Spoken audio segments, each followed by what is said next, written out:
Allora, ho finito poco fa la chiamata con Daniel Miller, che è il presidente del movimento indipendentista texano Texas Nationalist Movement, e abbiamo parlato di varie cose.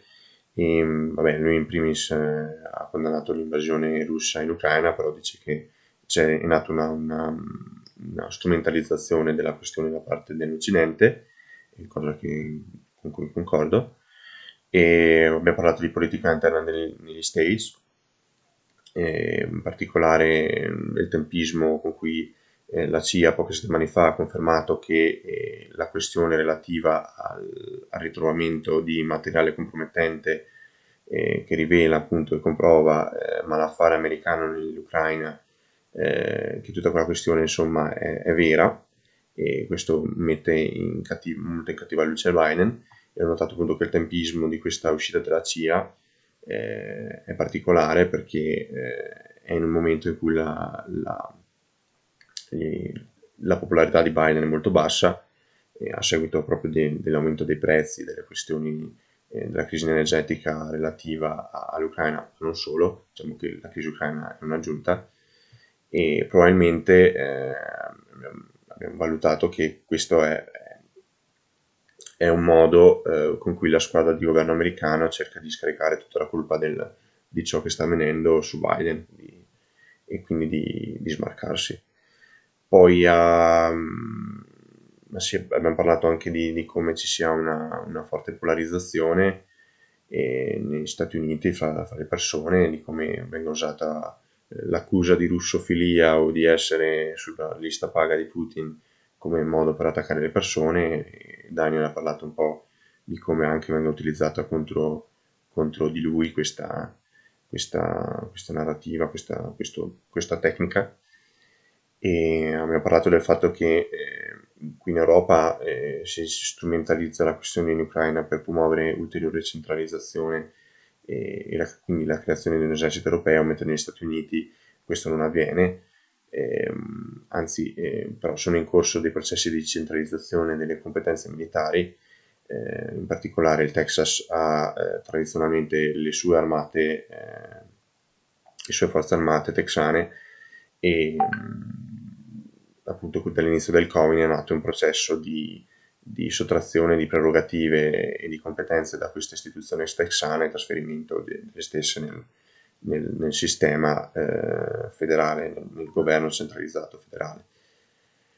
E sì, lui apprezza l'idea del nostro progetto, pensa che sia una cosa buona e giusta prendersi per tempo e partire adesso con un movimento del genere. E abbiamo parlato anche un po' del fatto che probabilmente gli Stati Uniti hanno interesse che si crei un esercito europeo per migliorare il loro controllo sulla politica europea per quanto riguarda le questioni relative alla guerra. E abbiamo parlato un po' del futuro dell'Ucraina e se sarà divisa o meno, abbiamo fatto un po' di chiacchiericce su quella. Abbiamo parlato del fatto che si è creata una nuova guerra fredda adesso, e io ho parlato un po' del fatto di come secondo me questa guerra fredda qua che si è creata è peggio di quella passata, perché in quella passata l'Italia è diventata la quarta potenza mondiale economicamente. Durante questa probabilmente perderemo delle posizioni, insomma, ecco, nella classifica delle nazioni con il prodotto interno lordo più alto. Ci abbiamo parlato del fatto che c'è stata un'assenza dell'Unione Europea nelle questioni principali geopolitiche di questi ultimi anni. E ecco, abbiamo parlato per circa 50 minuti e la cosa è stata una bella chiacchierata, e ve la metto subito a seguito di questa introduzione, e penso possiamo dire di aver incassato l'endorsement del presidente della principale organizzazione extraparlamentare del Texas, ecco, un attivista che ha iniziato nel 96 e adesso un po' di strada l'ha fatta, ecco. Quindi dai, a breve vi aggiorno su ulteriori chiacchierate che caricherò sulle varie piattaforme che sono attivate, ecco. I'm here with Daniel Miller, the president of the Texas Nationalist Movement. a movement that aims to create an independent Texas. Yeah, we want to talk about the recent developments in Ukraine and try to understand a little more what are the consequences in Europe and the United States. So I wanted to ask you to begin, what is your opinion on what is going on in Ukraine right now? What is that you get in the US? Yeah, it's the situation with Ukraine, when you when you drill down into it, it can be super complex. But from our perspective, here's what we understand, and the way that we perceive it. The Russian invasion of Ukraine was 100% unequivocally wrong. The incursions into the Ukraine, the violation of their rights of self-government, self-determination, their territorial integrity and their sovereignty are wrong, and they stand contrary to the last 80 years of history. I think the last time I checked, there was a big war that was fought, many wars fought over preventing something like that from happening. That being said, I think it's important for all of us to understand that the leaders of the countries across the Western world, much like they did for COVID, are unfortunately using the Russian invasion of the Ukraine as a pretext to grab more powers, to entangle our respective countries into a potential European conflict, which I think is ironic, because the foundation of NATO was obviously protection of NATO countries, but down to something that is going to be very specific to you guys, is that the foundation of the European Union, one of the cornerstones of the Eurocrats, is the claim that the European Union was founded to prevent European wars. No additional repeats of the 1930s and 40s, and here they are being the biggest promulgators and the biggest war hawks on getting involved in the Russia and Ukraine issue. So, and it's the second time. Oh, I know. This is nothing new. These politicians love to speak out of both sides of their mouths. With one, they tout the high, lofty goals of whatever institution they're trying to prop up, and then on the other side, they work contrary to the values, the mission, and the vision of those organizations. And I will tell you, the federal government and the European Union, the U.S. federal government and the European Union, the bureaucrats in Brussels, are the absolute worst offenders at talking out of both sides of their mouth and being pure hypocrites. Mm-hmm. And do you think that, you have well, you have some voices that go against the main ideology. One that comes to my mind is Tucker Carlson, that I follow sometimes. And do you think that this issue in the United States is can how can I say help people realize the mess we're in? Because COVID, I think it was a scientific matter. The understanding of it was very much scientific, but this situation with the increase in prices that have happened in Europe and also in the United States, from here I can see that people are starting to realize more and more that things are wrong. Basically, that there's something that needs to be taken care of in our policy. And what is your perspective in the US on this? Is it true? Is it how do you see it? Yeah, it's obviously regional. I think the response, whether it's COVID or Ukraine, and I think there is a what I would consider a pretty deep partisan divide. There is a trend, and you could call it a cultural trend that has spilled over into public policy of a lot of these progressive ideologies, and I say that not probably in the European sense, but more in the sense of neo-Marxist masquerading as having some sort of liberal ideology. But there is a tendency to want a virtue signal. In other words, the people that would have been protesting against the government 10 years ago, or 8 years ago or 5 years ago or 30 years ago are the quickest to fall in line with government policy. And that really, I think, applies both to COVID and to, the government's response to COVID and the Ukraine situation. There is a tendency on the part of a segment of the population to virtue signal. And it's really all tied together. The virtue signaling over these particular issues, the capitulation to government policy that is violative of rights, and the cancel culture, I think all are working in concert to drive an agenda that I think sits outside of the United States and Europe both. But yet I think from the standpoint of these leaders, they're willing to absolutely, from a globalist perspective, grab all the power they can in any way that they can coerce or cajole the people into capitulation and cooperation. They're more than willing to do that. And so do you see more of conformism to whatever the government says and does, or do you see that the tendency to oppose it is stronger? Well, and again, here in the front, and I can only speak from the perspective here in Texas and some of the rest of the United States, but you're already seeing resistance from the states. You're seeing resistance here in Texas to a certain degree.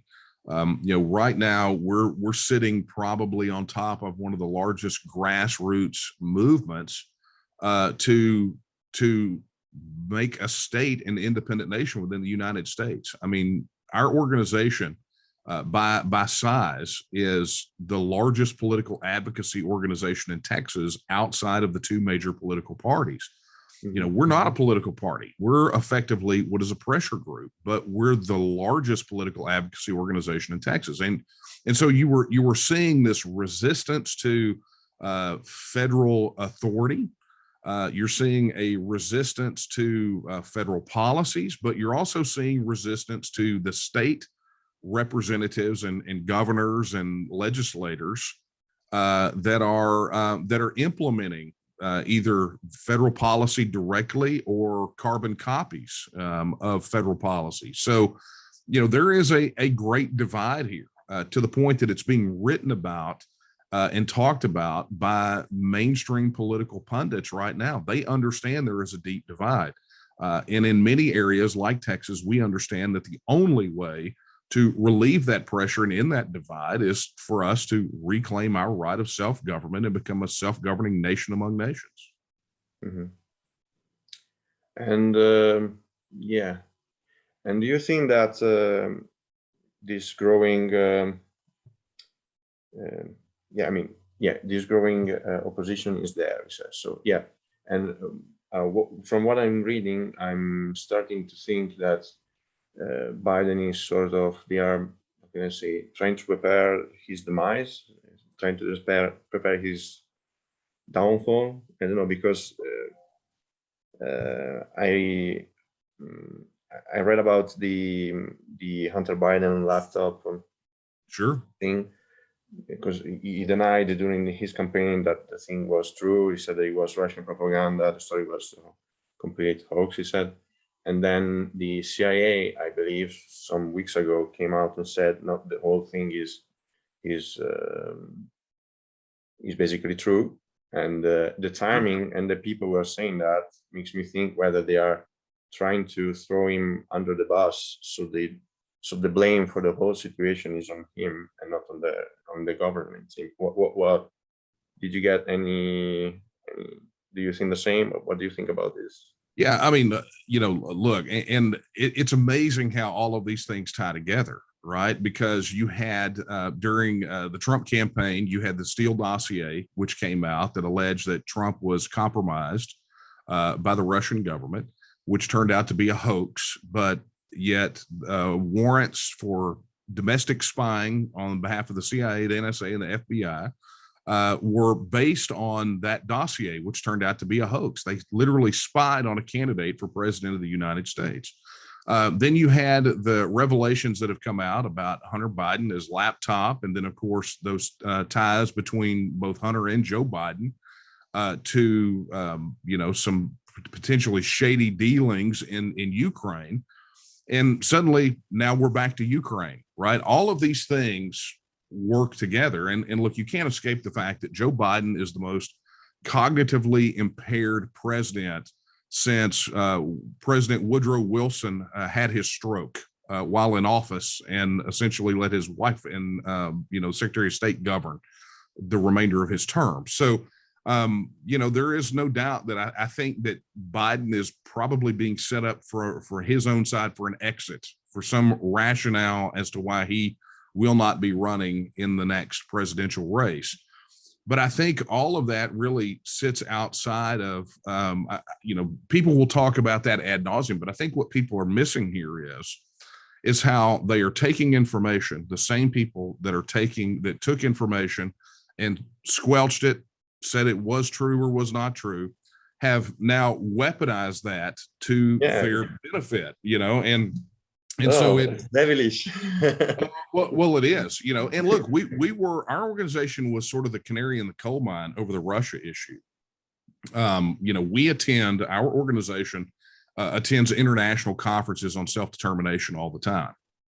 And so, we've done conferences in Brazil, we've done conferences, just various places. I mean, I returned from a conference in New Hampshire just the other day, but, we've done, our executive director participated in a conference, both in France and in Catalonia. I've spoken virtually at a conference there in Italy before over the issue of self-determination. And so, where are you? I'm sorry. Where were you in Italy? Yeah, I'd have to go look. It's been several years, but yeah, I've got the video of it. I think it's on our YouTube channel. But if you'll remind me after, I'll send you the video. Okay, I'm interested. Yeah. But interestingly enough, we were invited to speak at a self-determination conference that was hosted in Moscow by some NGO, some third-party organization, and we attended.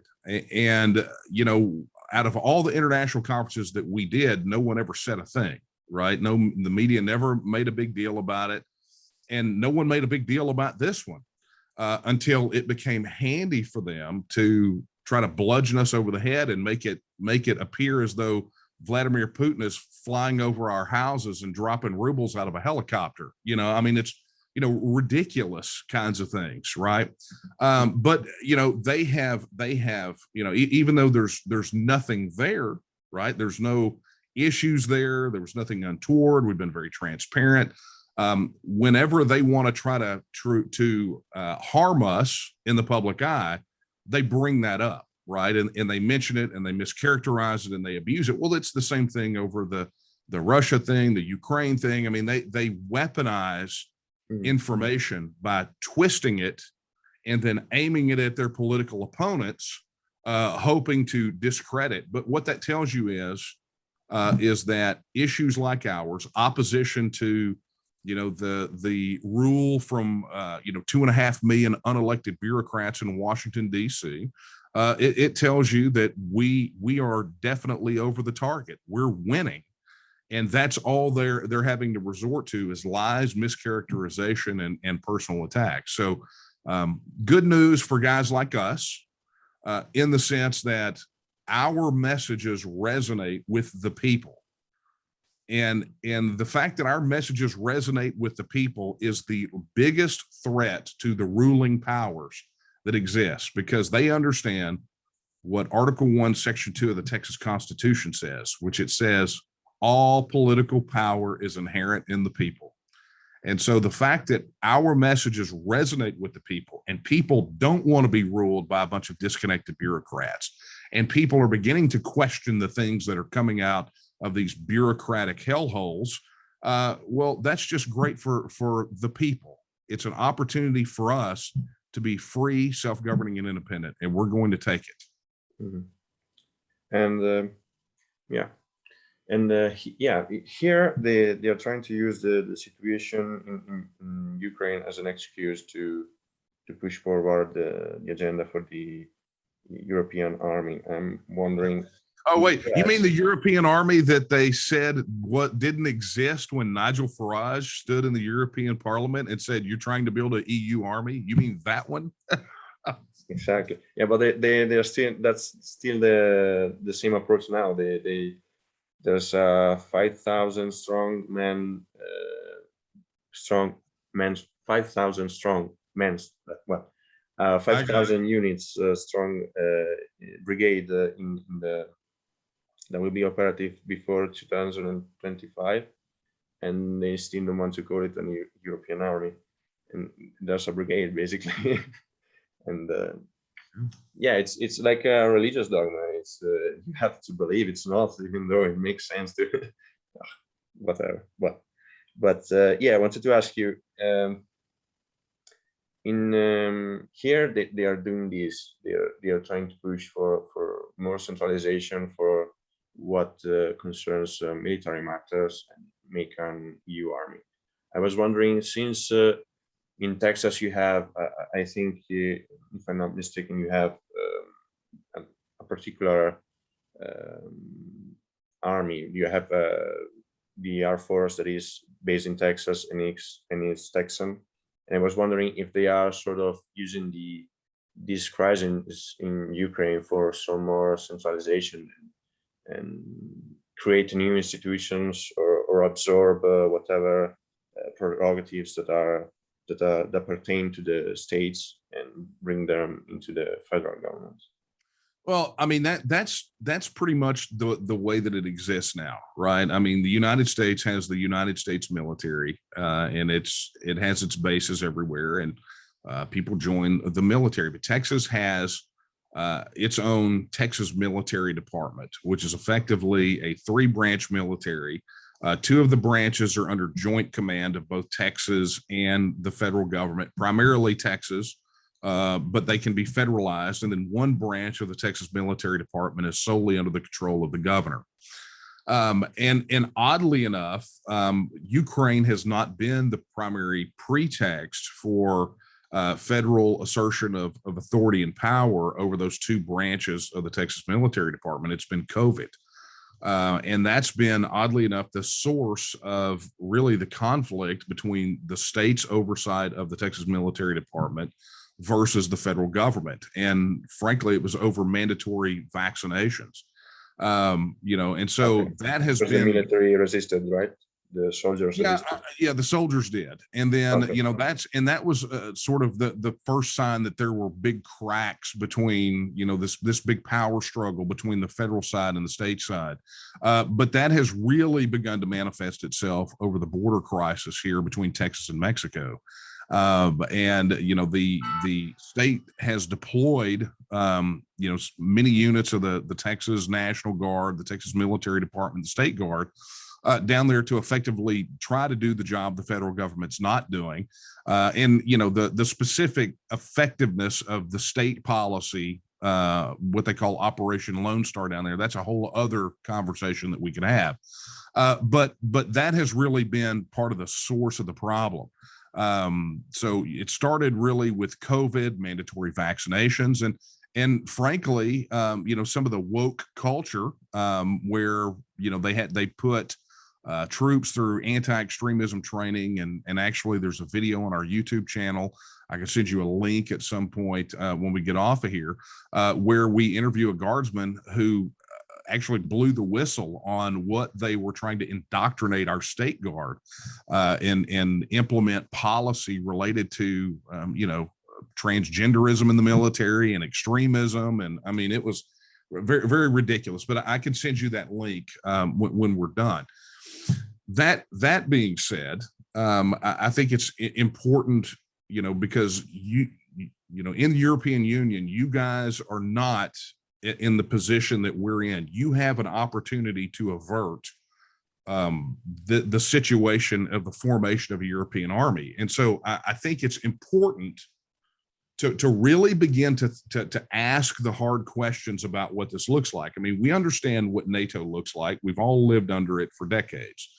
We understand that it is a mutual defense pact, and each member participates at whatever level they feel comfortable participating in, and they have an option to either participate in a NATO action or not participate. I mean, we've seen that happen. Now, imagine the Eurocrats and their lackeys in your respective countries' governments get their way, and they get the foundation of a European army, an EU army. What that means is your country's sons and daughters could be sent to fight and die in military actions that you fundamentally disagree with, Like that have absolutely zero national interest for your nation, right? And as the construction of the European army, because we know the Eurocrats are hell bent on creating a duplicate of the federal system that they have over here. They want the United States of Europe. That means having a facsimile of the United States military. And so essentially, and everyone needs to understand this, is that it's not enough to stop it at a European army. Ultimately, your country will have to withdraw from the European Union, because we know one thing about the Brussels bureaucrats is they will not stop until they get what they want. They want a European army, an EU army. And if they get it, your sons, your daughters, your grandsons, your granddaughters will be sent to fight and die, potentially die, in wars that your country does not agree with, that you have zero national interest in. And so you have to determine if you are willing to bury your children because some bureaucrat in Brussels wants to virtue signal or score political points. That's the decision you have to make. Yeah, and I think at the moment they are talking about it in the newspapers just for they're not talking about it in order to persuade the people. In fact, they are trying to say, oh yeah, this is going on, but it's not an European army, so they try to hide it. It's more they publish these things to coordinate among politicians. Well, look, I'll tell you this. I'll tell you this. We have a saying here in Texas. It says, "Don't pee on my leg and tell me it's raining." If it looks like a duck, it walks like a duck and quacks like a duck, it's a duck. They have been working on the creation of an EU army for years now, because from the fact that they shortchanged their defense budgets related to NATO, because many of the countries would not participate in significantly arming their countries. I think that the NATO minimums were 2% of GDP for defense budget. Many countries wouldn't participate because they didn't feel like they needed to. As the Cold War got even colder and became less of a war, and the dissolution of the Soviet Union, it became harder and harder for European countries to justify 2% defense expenditures. And so, the United States was paying a big chunk of the tab. But the point here is that the Eurocrats have made the decision to form an EU army to take that discretion from the people's elected representatives in the various countries of the EU. We know that Brussels loves to siphon money. Excuse me. Okay. It's allergy season here in Texas. We know that the bureaucrats love to siphon money out of the various nations that make up the European Union. And this is what they have decided to spend it on, to remove the discretion at the national level and put it in the hands of a bunch of unelected bureaucrats in Brussels. I can think of far fewer things that are more detrimental to the sovereignty of a nation than taking away their power to make war and make peace. And that's effectively what the Brussels bureaucrats are doing. Yeah, also I think, a new army will be subjugated to the US army anyways. So there's no emancipation there. If you create a new army, you're not creating an entity that would be stronger than the armies that are near it, or the US army. So I think also, I believe it's also in the US interest that this army is created, because with NATO, there's lots of players with which you have to talk to and organize. And I think it's better to have a big dog, to manage a big dog rather than 20 chihuahuas. So I think I think that's one of the reasons too they are creating it. I think some politicians in the US don't view the EU army in a good side. They don't like it because they think it might be something that emancipates the Europeans, but I don't think they consider it. They consider this gain they have in the control over the policy regarding the military and war. So I think the deep state in the U.S. wants a new army. I think. What do you think about it? Yeah, I mean, you have to look at it from the perspective that, these guys are a bunch of globalists, and the globalists are ultimately, and I don't mean, I'm not even talking about globalization of trade. I'm talking about globalism, the philosophy. Mhm. And so from their standpoint, consolidation is the best thing. I mean, you go back and you look at things like the Trilateral Commission, they want consolidation. They want to weaken the nation state, and frankly, they want to eliminate all borders. I mean, that's really what they want, and that's not my observation. That is their, the stated purpose of globalism. It's an ideology. It's a worldview.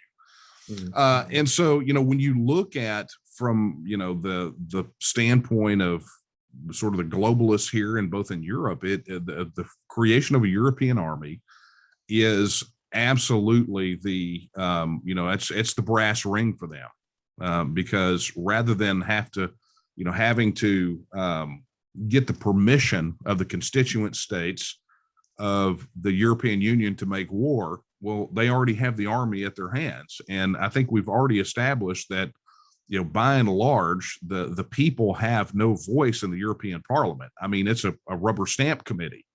And so, I just go back to what I said in my caution earlier, which is if you are perfectly comfortable potentially burying your sons and daughters because some Brussels bureaucrat somewhere either needs to earn more money, needs to score political points, right? Whatever that reason may be, then the EU army is your best choice to make that happen. Because once you give away your power to make war and make peace, then you're at the whim of someone else, which means that your sons and your daughters could very likely die, and you will have zero say in it whatsoever. And also, I think they used the euro in the past decades, but these 2 decades that it exists, use it to blackmail the politicians in their country. So now, well, if they make this EU army and it becomes as important as the euro, they have a second weapon which they can threaten politics. I think it's well, I really needed to make this group because every time I open the newspaper and read what the politicians are saying about the EU army, I mean, I want to have a family one day, and to think that my future children could be affected by this institution is. Well, look, you guys are in a position right now where you can do something about it, right? I mean, I mean, we're always at any given time, we're always in a position where we can do something about it, but that's something you can do right now is going to be more effective. What is it? An ounce of prevention is worth a pound of cure. I mean, that's an old, saying that they have here too. And that's exactly, you have an opportunity, not just for people in Italy, but throughout the European Union, all these European countries that are part of the EU, you have an opportunity to do something about it right now, to stop this in its tracks and to retain some shred of your sovereignty, in particular in this area. Yes, all the countries that adopted the euro gave up their monetary sovereignty. And I don't think that story has finished yet. I think there will probably be, I mean, let's be honest, the whole exit idea, the portmanteau started with the Greek euro crisis, right? So I don't think we've seen the last of that. But that being said, this is an opportunity right now to take action and to stop this in its tracks, to preserve the sovereignty that you have right now and continue to have a say for your people and how and when and where you make war and make peace. And I cannot, as someone who has a son currently in the U.S. Army, I can tell you that when Texans make up about 1 in 5 soldiers in the United States military, how important it is, both as a Texan but also personally to me, to fight for Texas independence, to make Texas a self-governing independent nation, so we have a say in when we send our sons and daughters off to fight, and to make sure it's for values and reasons that align with our values and our vision as Texans. Mm-hmm. Yeah, which is the values are paradoxically are more American than this approach is more American than the approach the U.S. has. Well, I mean, look, if you take U.S. foreign policy sort of surface, and this, oddly enough, we're getting back to sort of the talking out of both sides of their mouth conversation we had earlier. But if you take it on its surface, U.S. foreign policy has ostensibly been about preserving the right of self-determination, right? I mean, if you think about it, and that thread from 1941 on has, that has been sort of the underlying theme. But frankly, I think that it would be very difficult for people to look at U.S. foreign policy over the last few decades and claim that it was, that was really the primary agenda, was the preservation of the right of self-government and right of self-determination. And without getting into the various foreign policy foibles and military adventures of the United States military, I think it's important for people like us to sort through the propaganda and get to the heart of the matter and ask the hard questions. Like, one of the questions we get all the time is, because of the Civil War that we had here in the 19th century, when states tried to withdraw, people automatically assume that when Texas or any other state goes to withdraw, the federal government will use military force. And you look at the last 75 years of U.S. history and foreign policy, and their usage of the military has been effectively to the opposite of that, to go out and try to preserve the right of self-determination, self-government, at least as their stated goal, right? So, it gives us room and opportunity to ask certain questions about the role of the military, where the military sits in relation to the Constitution, and really what the aim and the direction of the federal government is. And I will tell you, over the last 10, 20 years, the federal government has been, I think, adrift in foreign policy. I don't see any logical or ideological consistency in their foreign policy. And in the information age, I believe that many more people are keying into that and beginning to understand that. Prior to the internet and the telecommunications explosion, it was harder for people. I mean, you had 3 channels on TV, you had newspapers, and you had radio that primarily played music. You didn't even have talk radio, but all of a sudden the internet came. You had this explosion in the you had the telecommunications revolution take place, and now all of this information was accessible to people. And the things that the government was doing versus what they were saying were suddenly accessible to everyone. And as people began to step up, much like we do, and talk about the inconsistencies between what the federal government or politicians say and what they do, the truth was that the people began to be more empowered and wonder if we were being governed by consent of the governed, right? If the government truly represented our interests and our values. And that divide began to grow, and it's wider than it's ever been. It's one of the reasons that you see the approval rating for the United States Congress typically at or below 10%. The people 10%. don't, Yeah, well, I used to joke all the time. When we founded the TNM in 2005, the only poll that we could find, third-party poll on the issue, showed support for Texas independence in single digits. And the joke was always that although we were polling in single digits in support, we always polled higher than the approval rating of the United States Congress, which polls somewhere right above or below that of leprosy. Right. So, they're not very popular because that is the ultimate disconnect. People are tired of being governed by a disconnected political class and being crushed here by 180,000 pages of federal laws, rules, and regulations administered by 2.5 million unelected bureaucrats. It is, but this phenomenon, if you think about it, this phenomenon is not exclusive to us, right? You think about the last 75 to 80 years, right? Since the end of the Second World War, at the end of the Second World War, there were roughly 54 recognized, fully sovereign, self-governing nations in the world. And by the end of the 20th century, there were 195. Now there's more than that, right? So this idea of people reclaiming their right of self-government, to stand up and say, we don't need to be part of this larger block over here and give up our right to govern ourselves, to make war and make peace, to have our own monetary system, direct our own monetary policy, to protect our own borders.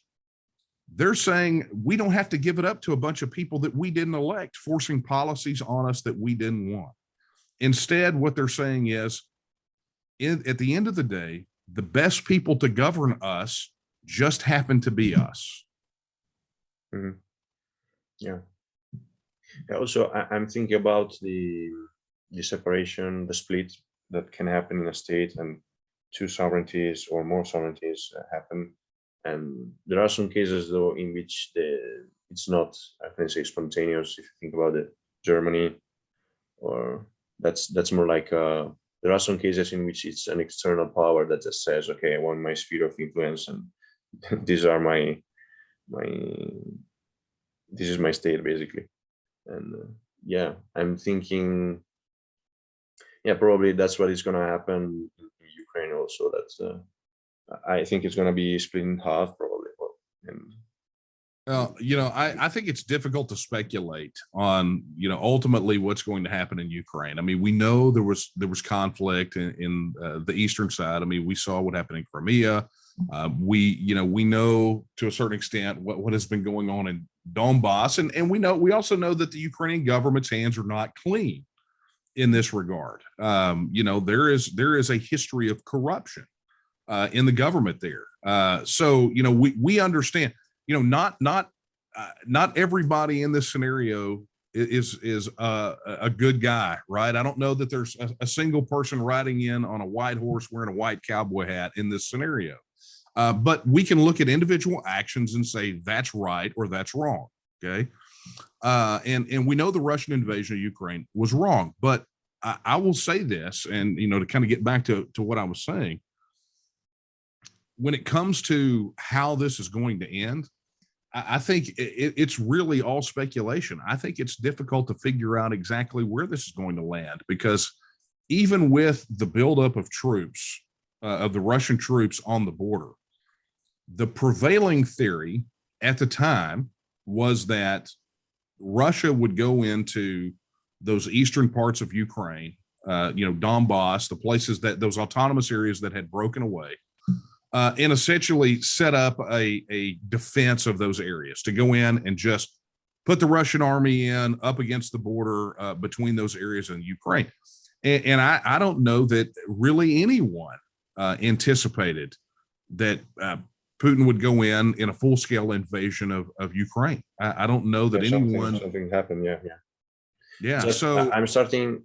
It's because I've been following the Russian foreign policy for the past years, and I've always seen that in most situations they act rationally.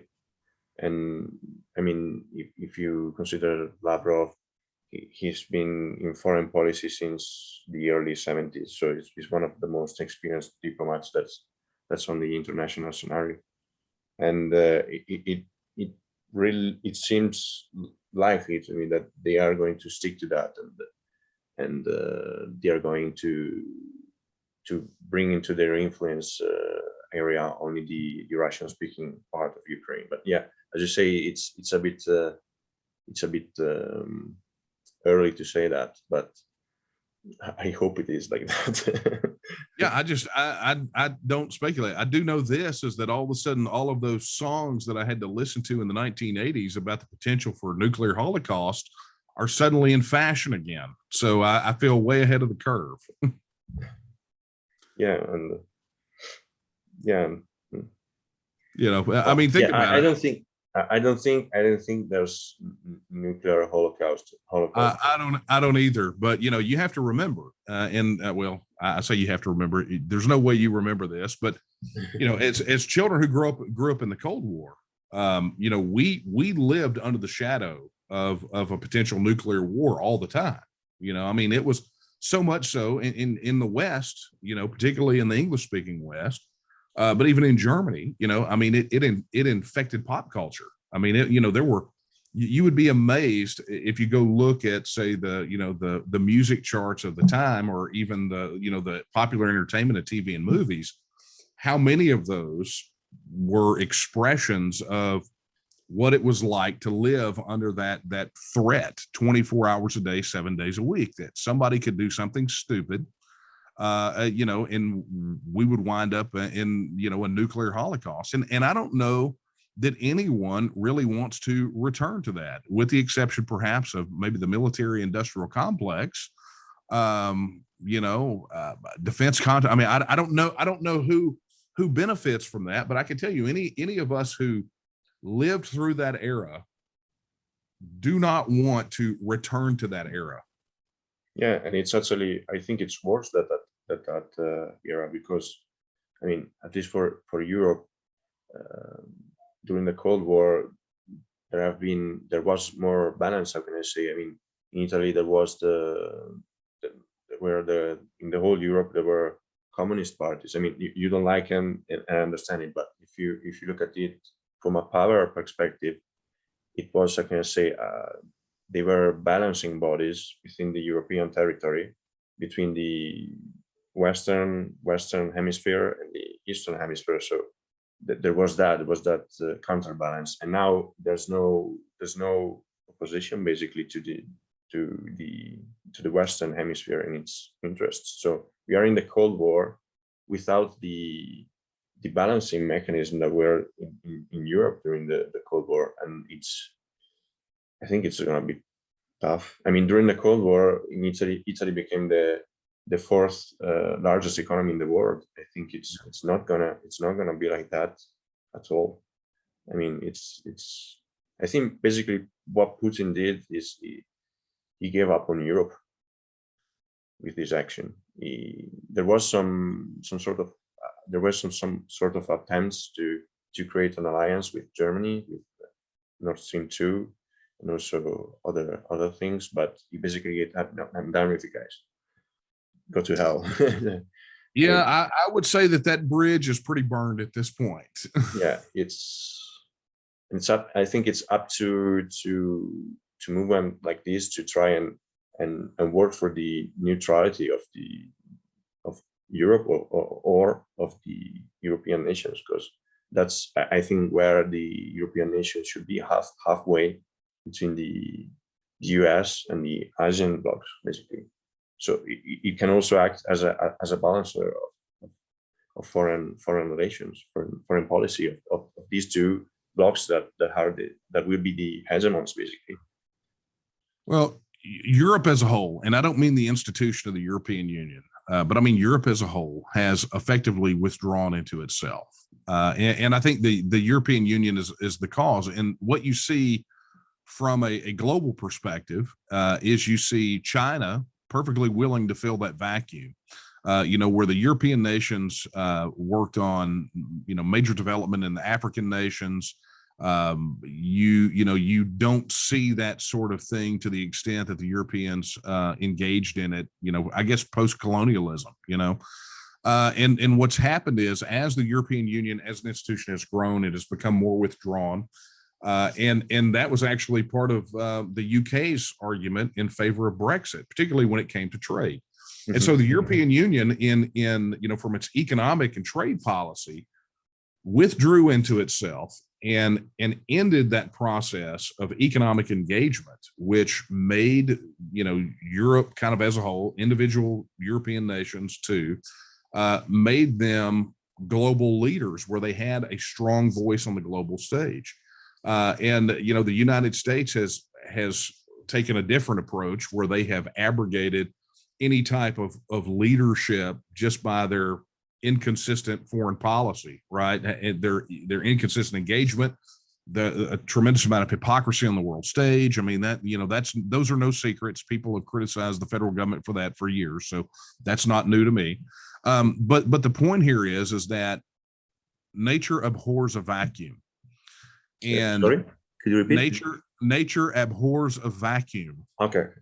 Yeah, and so consequently, with Europe becoming more withdrawn and the United States, particularly under President Biden especially, but even under Obama, I mean, he under his administration he killed more people than any other Nobel Peace Prize winner in history.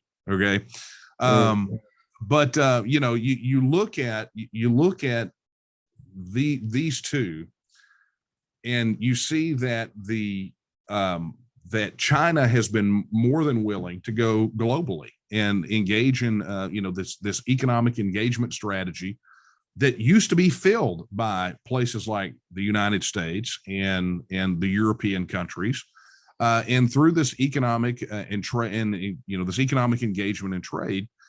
What they've been able to do is effectively, silently, and quietly take over, so many of these countries from an effective standpoint. And I don't mean that they are 100% in charge, but they have a far closer relationship because of that economic engagement than the United States. And that should be troubling for people in the United States and really the rest of the Western world. Yeah. At the same time, I think though that that's an issue for the Chinese people. I think they are empires and they do what empires do, right? So I think in the Western Hemisphere we have democratic traditions. So the solution for that is to, remove power from the governments and create smaller institutions and distribute power. Basically, I think the Chinese have a different political tradition. They are not democratic. They are not democratic. They have never been, and I think they should rather, implement the values they preach for, of loyalty and whatever. They are a bit like the Anshan regime here, which was about nobility and preparedness of the politician and things like that. I think they should go that way and convert their institution to something better. I think we should do at the same time a different job here, follow our traditions, and stop our side of the imperialists. That's the same thing I say to my friends about the invasion in Ukraine. Okay, Putin made something horrific. It was wrong, but I think that we should not be fall into the trap that our governments are setting for us and starting to act or think according to their desire. And as Westerners, we have responsibility to what is happening in Ukraine, and we should solve those. Basically, not sending weapons first of all, and giving assurances that we don't want Ukraine anymore into NATO, so that it is official after what happened. And the issues that the Russians have in their system, I think it belongs to the Russians. They have to solve them if they will. When I often say when in France they decapitated the king, the Russians didn't go there and said you have to do this and that. they went along their path. And they did what they did. I think yeah, that's Well, I don't, again, I don't know. I don't think anyone can with 100% certainty guarantee where this is headed, where the final destination of this is. But I suspect that the impact of this and the reactions and everything that has played into this, I think the repercussions are going to be felt for generations. And I don't think it's going to be isolated to Russia and Ukraine or Europe. I think it's going to be global. I think the impact will be global. And I think it's going to have impacts across the political, cultural, and economic spectrum. And I think it's important for all of us as individuals and citizens of our respective nation states or nascent nation states to be on the lookout for transgressions against our civil liberties, against our inalienable rights, and our sovereignty. And at the end of the day, if we are not the ultimate watchdogs and arbiters, we know that governments that become disconnected from their people, that no longer serve the best interests of their people, no longer represent their people, they have a tendency to end in very bad places. Bad places for people like you and I and every other citizen out there. The people that just want to live their lives. They want to trade. They want to open a business. They want to do their job. They want to have relationships with their families. They want to be able to go places. It becomes bad for the ordinary people like us. And if we don't stand up and do something about it now, the time may come where it's too late. Yeah, I agree. Yes. Let's work in advance. Okay, so thank you for your kind availability. Absolutely. And yeah, maybe talk to you and let's do it again after something happens that is noticeable and deserves to be talked about. And yeah, thank you. Hey, keep up the great work. I know it seems hard when you're starting at square one, but here's the thing: you're looking at a guy right now who's been at this for 25 plus years. August 24th, 1996. There are going to be days, particularly in those starting times, where it seems a bit of a daunting task. But I understand that the thing that pays is perseverance. You commit, you never quit, and that becomes contagious. And you maintain that level of persistence and commitment, and you will win. You will advance your cause. Okay, thanks. I will remember that. I know you didn't bargain on a pep talk, but you got one anyway. So I appreciate it. Hey, no worries. And if you need anything out of us, please don't hesitate to reach out. Okay. Okay. Yes, I will. Okay. All right. Superb, man. You have a great one. Take care. You too. Bye-bye. Adios.